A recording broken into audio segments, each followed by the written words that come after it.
This is the Bahamas Tonight Northern Edition. Good evening, everybody. I'm Ricardo Lightbourne. Well, the Grand Bahama Power Company making significant progress and has restored electricity to the major consumers, majority consumers here on Grand Bahama Island. Now, the power supply was shut off around 9:30 Sunday night as a precaution to prevent damage of its equipment. And it's an island-wide blackout because of Hurricane Irma. Well, tonight, Atalia Hall tells us that restoration is underway, and soon and very soon, we'll be back to normal. The Grand Bahama Power Company reporting that 60% of customers were re-energized last evening. The first group to be restored were critical services, including the Rand Memorial Hospital, the Grand Bahama International and Domestic Airport, the Western Air Terminal, GB Utility Well Fields 1 and 6, the Pine Ridge Landfill, and surrounding communities. Some businesses and residential areas were also restored last night, including Yellow Pine Street, Windsor Park, Coral Reef Estates, Coral Gardens, Fortune Point, Fortune Key, Matertown, the General Lakaya area, Columbus Park, Hudson Estates, Pioneers Loop, the Heritage Subdivision, and the Southern District. Now, crews resumed work first thing this morning and were able to energize customers in Malibu Reef, Williamstown, and Mayfield Park. Crews worked throughout the afternoon restoring electricity in the 8 Mile Rock community. Customers from Hepburn Town to Holmes Rock now have power. West End is next to be re-energized. Officials say crews are working to energize those remaining customers without power, and they are expected to be energized by the end of the day. Now, if your entire area is energized and you are without electricity, you may be experiencing an isolated outage, and you should contact the power company at 352-8411 or 300-4826. Reporting for ZNS Network News, I'm Atalia Hall. Well, BTC says they are working diligently to resolve some of the problems that actually developed following Hurricane Irma. Let me tell you that the top executives are assuring the customers that these concerns should be behind you very soon. Let's go to Kimberly Mullings for this. Despite having some challenges, BTC was pleased with the network performance overall during Hurricane Irma here in the northern Bahamas. Vice President of Customer Experience for Nassau and the Family Islands, Eldry Ferguson Mackey, noted that the areas that were affected on Grand Bahama were the outskirts of the island and those reliant on commercial power. She says BTC is aware of intermittent service with landline, fixed, and mobile services, and is hopeful that by day end, BTC would have an update on restoration efforts. We're working very closely with GB Power to make sure that as they restore, we have our teams there to make sure that we bring that equipment up. So you're going to see a bit of the intermittent service, and we're hoping between today and tomorrow that we'll begin to bring some relief. What our local teams are doing is areas where we have backup power, we're moving that backup power to areas there that need the backup power. So you begin to see us try to provide relief in some of those areas until we have full power restoration on the island. She added that most people underestimate the breadth of the network that BTC manages, but they are working hard to resolve their current issues. It's not just a mobile company. We're fixed, we're landline, broadband, and TV. And I can tell you from some of our Flow TV customers that they were very happy because they watch TV through the storms. But we also have the responsibility to continue to bring you the mobile services and our fixed line services. So you're going to see a bit of interruption with the power, but the teams will work throughout the week to make sure that we bring restoration and relief. Ferguson Mackey also noted that assessments are ongoing on the island of Bimini. In terms of what the impact is, BTC's infrastructure itself, it's been minimal impact, but you can see from the photos, etc., that we would have had some impact on the island with the storm surge. Some buildings, some roofs, etc., were damaged. So we're going to have our own team on the ground as well, providing assistance where possible, and of course our technical teams will be there this morning. So we expect by noon and end of day today that we'll have a full assessment to let you know where we are with the status of the network. BTC is asking customers to be patient, and should any questions or concerns arise, contact them at CALL BTC. That's 225-5282. Kimberly Mullings, ZNS Network News. Well, the Grand Bahama International Airport actually resumed operations this morning. However, passengers are advised to contact their airlines to confirm travel arrangements. ZNS News has learned that Border Protection has not returned to national section as yet, and so there is no pre-clearance at this time. Persons wishing to travel to the United States prior to Border Protection officers returning, you must have a U.S. visa to do so. Now, we've also been told that the Grand Bahama International Airport is now available to receive international flights, and they are hoping that the facility is fully operational by the end of the week. Now, the domestic section of the airport is resuming normal operations, and they did so first thing this morning. Also, it's back to school tomorrow for students on Grand Bahama. That's after Hurricane Irma gave them an unscheduled break. Now, we spoke with the superintendent, Ivan Butler, who says electricity and water supply have been restored to all the schools that actually comprise the Western District. Classes also will resume in East Grand Bahama as well. However, the schools in Grand Key will reopen up on Thursday.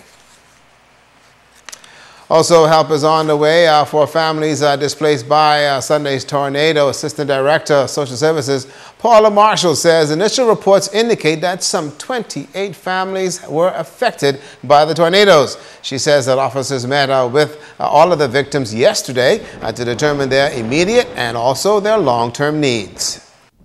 One family whose house was totally destroyed will need to have accommodations until arrangements can be made for that particular facility to be replaced or rebuilt.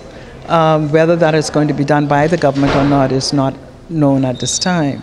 But in the meantime, they need to be able to function. A list was being drawn up in terms of assistance.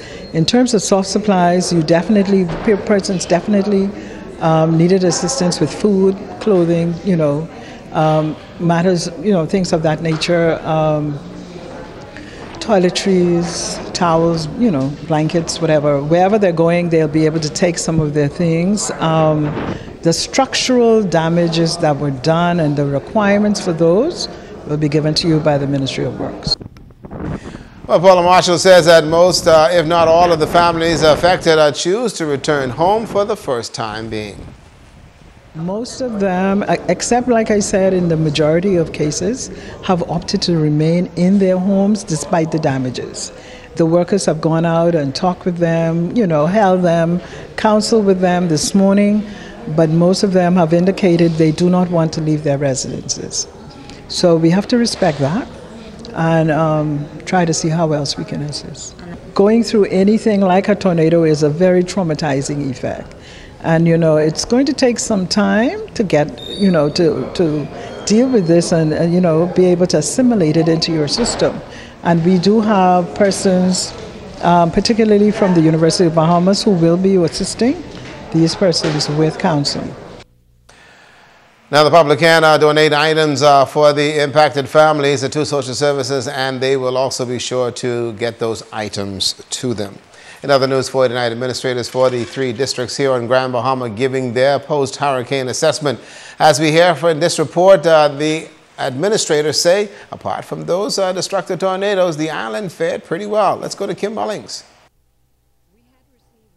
West Grand Bahama Administrator Brenda Ballard Colbrook says that the western end of the island was able to weather the tropical storm activity caused by Hurricane Irma, and notes that residents took heed to all warnings. I am very pleased to say that the West Grand Bahama District did very well throughout these last 3 days when we were expecting the worst of Irma. And as I said, that is due really in part to the great preparation, the great effort that was put into it by not only myself and my team, but more importantly, the residents of West Grand Bahama who went ahead and they prepared their houses, their business places, and all of that to ensure that should anything had come, they would have been more than prepared for that. So I want to encourage them and thank them for the effort that they put forward. Administrator Colbrook says that she is certain that those who experienced Hurricane Matthew in the Western District were better prepared for Hurricane Irma this year, and that is pleasing to see. It was still very fresh in a lot of the minds of individuals what actually transpired, and so to be prepared for that and to ensure that if they can mitigate against anything happening, they were in a position to do that. They just put themselves into action and they started to take the necessary steps and preparations. And even though our numbers were not very large at the shelters, those persons who felt safer, they decided that they were going to go ahead and move into the shelters. We had received word that a number of persons would have left the western area and would have come on up to Freeport but to be with family and friends, you know, they felt that it was more better for them to be in that area. But all in all, West End still fared very well. You know, there were minimal damages within the area. Administrator for East Grand Bahama, Harvey Roberts, noting that there was very little rain and wind from Hurricane Irma, and says upon assessment, the eastern end of Grand Bahama suffered very little damage. About 1, 2 o'clock in the morning, the winds picked up, but it didn't last long. The power went out, still out as it is on the entire island, but we fared very well. The only 2 concerns with the east is that the east end primary school, we lost a number of shingles of the school, but they'll be repaired very shortly, I'm sure. We will go back and check to make sure nothing is right on the inside.